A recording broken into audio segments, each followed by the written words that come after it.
Ilang pamilya ang nawala ng tirahan dahil po sa malawakang pagbaha at pagguho ng lupa sa Davao de Oro at Davao del Norte.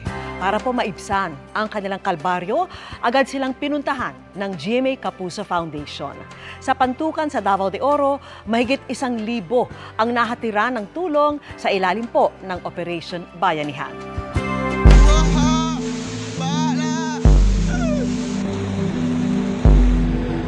Nagmistulang dagat ang ilang lugar sa Davao de Oro at Davao del Norte dahil sa malawakang pagbaha.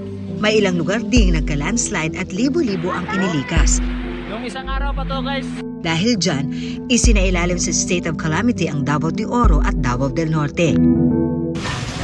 Ngayong araw, narating ng GMA Kapuso Foundation ang Davao City. Agad tayong nagsagawa ng repacking ng food pack sa ilalim ng Operation Bayanihan. Naghandog tayo ng food pack sa 1,200 na individual sa bayan ng Pantukan.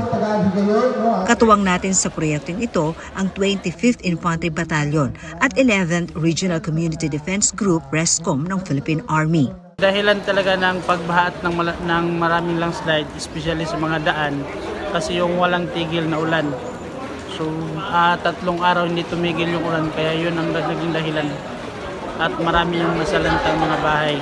Salamat sa GMA Kapuso. Ito ang unang tulong na tanggap namin dito sa Barangay Napnapan galing po sa GMA Kapuso.